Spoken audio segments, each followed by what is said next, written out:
Ma'am இப்போ அகத்தியர் வழிபட்ட முருகன் கோவில்னு சொன்னீங்க. ஆமாம்.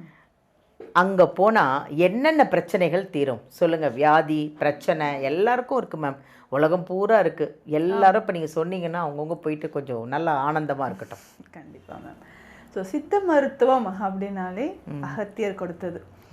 அகத்திய பெருமானை நம்ம வந்து வணங்கிட்டு சித்தரை மகான் அகத்தியர் அப்படின்னு தான் நம்ம சொல்லுவோம். சித்தர்களுக்கெல்லாம் மூத்தவர் அவர் தான்.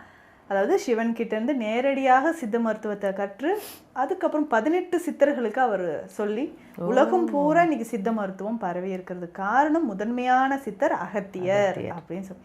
ஸோ அகத்தியர் முருகப்பெருமானை வழிபட்டு இருக்கக்கூடிய ஒரு ஸ்தலத்தை பற்றி தான் இப்போ நம்ம பார்க்க போகிறோம்.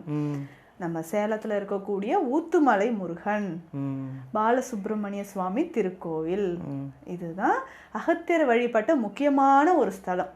எல்லாருமே நமக்கு வந்து உடல்ல என்ன பிரச்சனை இருந்தாலும் சரி, தொழில் விருத்திக்காக சரி, கல்விக்காகவும் சரி, இந்த கோவிலுக்கு போயிட்டு வரணும். அதாவது எல்லா செல்வங்களும் நமக்கு கிடைக்கணும்னா சித்தர் வழிபாடு ரொம்ப முக்கியம். ஆமா, கண்டிப்பா எல்லாமே நமக்கு கிடைச்சிடும். ஆரோக்கியத்துல இருந்து சொந்த வீடு வாங்கணும்னா கூட சித்தர் வழிபாடு ரொம்ப முக்கியம்.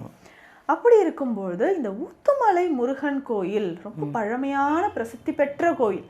அகத்தியர் பொதிகை மலையிலிருந்து நமக்கு டைரக்டா தமிழகத்துக்கு வந்து பொதிகை மலையிலிருந்து அடுத்து சேலத்துக்கு இங்க வந்து நம்மளுடைய முருகரை பூஜை செய்திருக்கிறதுக்கான வரலாறு இருக்கு. சேலம் ஊத்துமலை, சேலம்.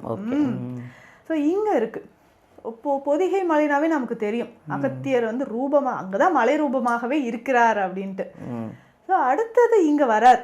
அங்க இலக்கணம் எல்லாம் அகத்தியம் எல்லாமே எழுதி முடிச்சுட்டு இங்க வரார். இங்க வந்து முருகப்பெருமானை வழிபாடு செய்து ஸ்ரீ சக்கரம் ஒன்று அங்க வைத்து பூஜை செய்கிறார். அவ்வளோ பவர். சக்கரம் வைத்து நம்ம வழிபடுறதுனாலே சும்மா இல்லை, அது வந்து அவ்வளோ பவர் இருக்கும் அதுல.